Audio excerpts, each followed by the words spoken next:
ariko abantu igitabo gishobora kuba gifite page 400 abantu babyibuke akareba agaki point kamwe konyine abantu babyibuke ahubwo babanze bafata umwanya wo kugisoma banze bagisome cyose atazagira umuntu ufata key point imwe yumvishe ko yagarutsweho mu gitabo akaba ariyo bashyira imbere babanze barebe iki gitabo cyose cya Miss Rwanda 2021 Naomie yamurikiye abantu benshi batandukanye cyitabiriwe n'ibyamamare bitandukanye barimo abo mu muryango we barimo abitaba abagiye begukana amakamba ya Miss Rwanda kuva za 2000 na wenda na 15 gutyo kuza bari bahari hari Miss Jolly hari Miss Muheto hari nabonye benshi mu bagiye begukana amakamba bari bahari abagiye babisonga bahari ariko abantu benshi agakuru batahanye na kuko wenda ngo harimo ko yashatse kuba yajya mu gihugu cya Togo bigapfa kubera umubyeyi we akavuga ko yagize impungenge. Ibyo nuko sinekereza ko abantu basomye igitabo cyose bagomba kubanza bakamenya kubera iki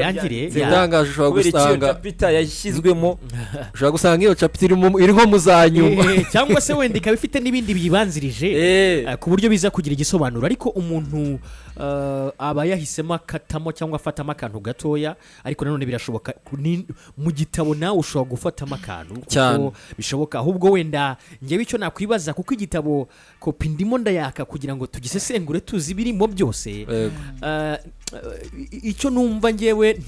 ntabura cyangwa kitabura muri kino gitabo nukugaragaza ko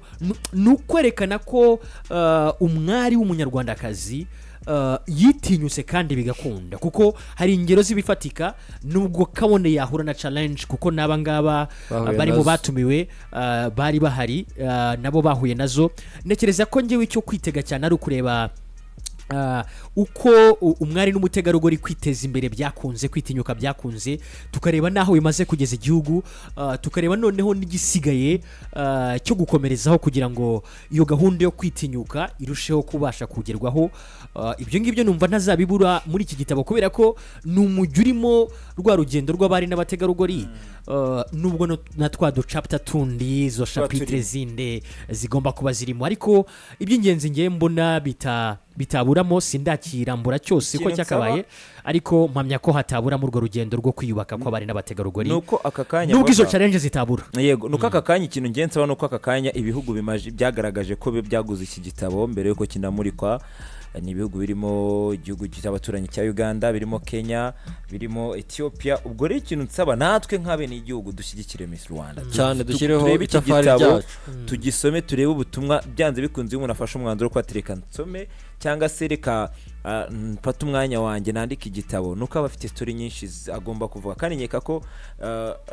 ni urugendo rwe yagiye agarukaho cyane byanze bikunze harimo ibintu byinshi bishobora kubera isomo runaka bishobora kubera isomo si umukobwa gusa cyangwa umwari gusa ushobora gukuramo isomo nawe uri umusore uri umupapa wubatse n'iki bitewe n'ibyo wenda yagaragaza muri iki gitabo cye urugendo rwo kuba rwari rumeze rwose nk'uko wumva hari abatanya ku gacapita konyine kakaba mu mutwe hari abatanya ku gacapita ukuntu bahise bakageraho nabyo ni ibindi ariko urumva byanga bikunda n'igitabo ni memo ivuga ibintu byinshi ku buzima bwe bisanzwe ngira ngo wenda ubuzima bw'urukundo then ikindi kuba anafite umugabo umuba hafi umuha iyo support niba mwarakurikije ijambo yavuze avuga uburyo agitangira kwandika bari muri process yo gukora ubukwe ndetse no kurangiza inzu kwa kwitunganya n'iki ariko ndi ntiyacika intege ko kwandika ntago ari ibintu byoroshye burya wasoma ariko kwandika bisaba imbaraga zidasanzwe wigeze wandikaho ngo wumve ukuntu birenze uretse no kwandika no kwibuka n'izindi mbaraga rero ni igikorwa kidasanzwe rwose kwandika wicaye urundi ko ku munsi wenda ukandika nk'inkuru hari ukwandika ukanageza ku munsi wa nyuma nkagushyuka ugapublishing byose ni urugendo rudasanzwe yo kuba Naomie yarabishoboye rwose umva azandika neza kuko nawe ngira ngo muri speech yavuze ku munsi w'ejo nawe imbere y'abitabiriye uyu muhango benshi yavuze ko rwari urugendo rutoroshye kabisa habe namba rudakomeye aranababwira ati mutagira ngo kuba igitabo narakise more than crown cyangwa se birenze ikamba nibyo nahereyeho kuko iyo ugiye nko mu gitabo usanga nk'iyi chapter ivuga ku buzima bwe bwite butaryarya iri kuri page 184 kuba babashije kubona igitabo niho hari noneho aho Naomie avuga Naomie wari we kuva mu bwangavu bwe kugeza aka kanya yubatse. Ugiye kuri iyo page 184 usangaho ubu Naomie wari we Naomie ugaragaza ko kuri iyi page agaragazamo Naomie wabonye umuryango we ushengushwa n'agahinda kabije cyangwa icyo nakita depression n'ibindi byinshi bigaragaza nyine Naomie wari we kuva mu bwangavu kugeza aka kanya amenya kuvuga ati ndabana n'abantu mu rukundo rwabo gute ndetse ndabihuza gute noneho ngewe n'urukundo rwanjye bwite na famille. N'igitabo nge niteze ko kigomba gufasha n'abakobwa bari n'abategarugori cyane cyane mu ngeri zose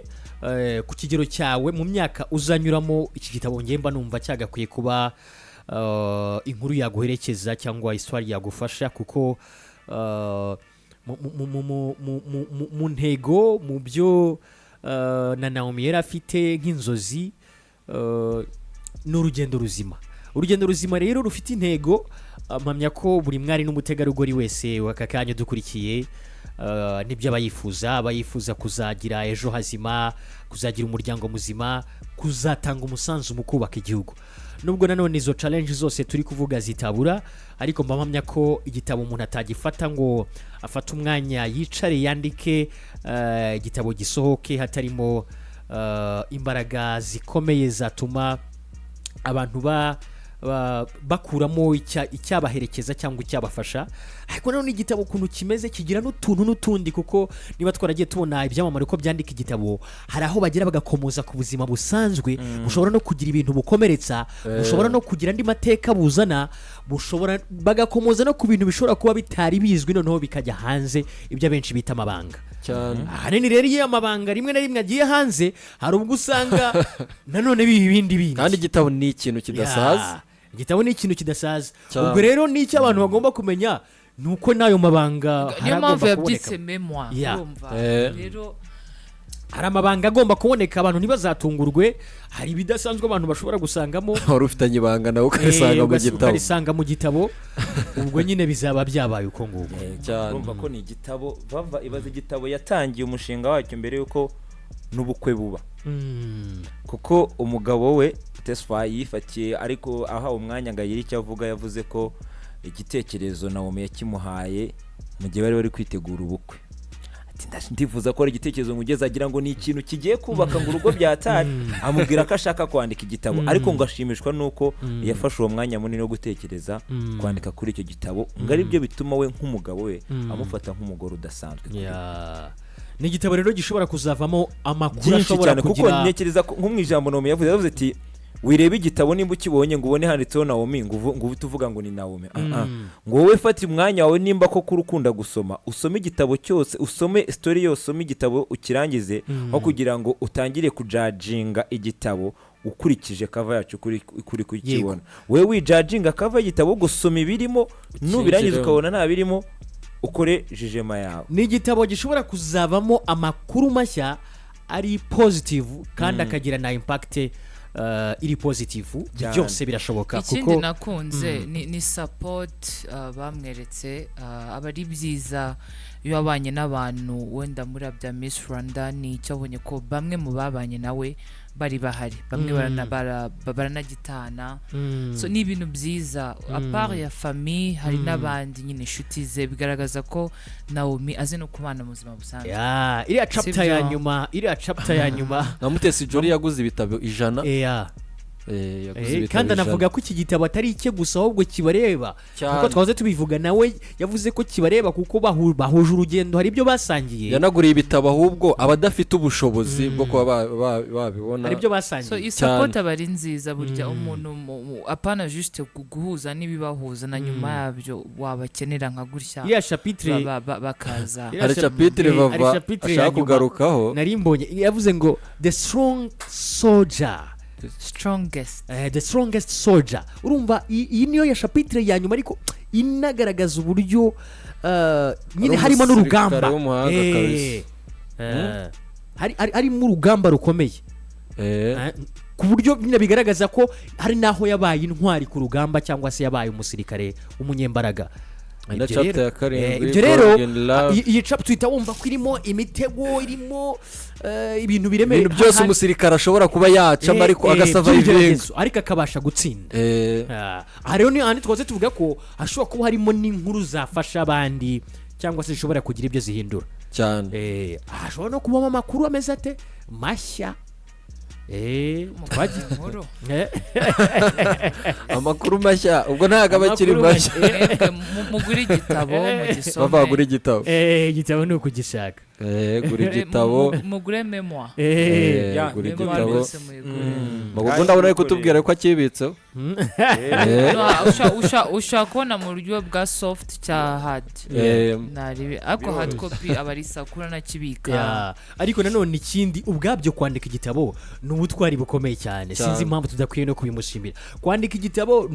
bishobora abantu bake cyane kwandika igitabo noneho gishobora kugaruka ku buzima butari ubwawe gusa ubuzima bw'abandi donc kwandika igitabo kinafitanye isano n'ubuzima abantu banyuramo bwa buri munsi cyane bifitanye isano no kongera kubereka icyizere cy'ubuzima ukaba wa musirikare wo ku rugamba ariko ushobora kugera ku ntsinzi urumva ntako biba bisa cyane kiriya gitabo gifite page 119 vava ugiye kwandika ntabwo ari kinini pe ugiye kwandika nk'igitabo cy'ubuzima bwawe utekereza yuko waba ukirangije utekereza yuko havamo nka page zingahe iragoye ni amapaje maremare cyane kandi umuntu ugishaka yagikura he ni amapaje maremare cyane ngira ngo bashyizeho n'amadresse ku buryo bitagoye kuza kukibona adresse iri he ngo tubwire n'abantu bajya kugihiga ubwo meruka mbere we yaranakikuzaniraga mu rugo iyo wakiguraga biroroshye 192 ntabwo ari nyinshi cyane ku muntu ukunda gusoma page 192 Fabo wazisoma mu minsi ngahe ngewe biragoye kuko ukuntu nsoma ibintu byose mbisoma vuba ntabwo narenze iminsi 3 buriya ibintu byose ndabihuza kuko nsoma amazi ni nako nsoma igitabo ariko ndabanza nkagenekereza Jerry ntabwo njya nyisomaho sinjya ndebaho ariko nashaka kuzagerageza umwaka urangiye ni ugufata umwanya tukazakigarukaho mu ncamake cyose twagerageje gucishamo ijisho kugira ngo tunumve neza ubu ngubu urabona ko wenda ibiri hanze abantu bari kubona aka kanya ni byinshi ni birebire nk'uko twabivuze bikubiyemo urwo rugendo rwose ariko tuzafata wenda umwanya dukora ubusesenguzi tugaruke gatoya ku musanzu tubona ukubiye muri iki gitabo tunabihuze n'urugendo rw'abari n'abategarugori n'amakuru baba bakeneye kumenya aka kanya cyane n'icyo bakuramo cyabaherekeza niko bimeze byose turaza kubira mu kanya gato nitugaruka mbere yuko tuza kuva mu buryo bw'amashusho turaza no kureba nanone no ku gitaramo isaha cya Kivumbi iradufasha widagadura n'amakuru y'imikino akugeraho mu buryo bukunogeye ni kuri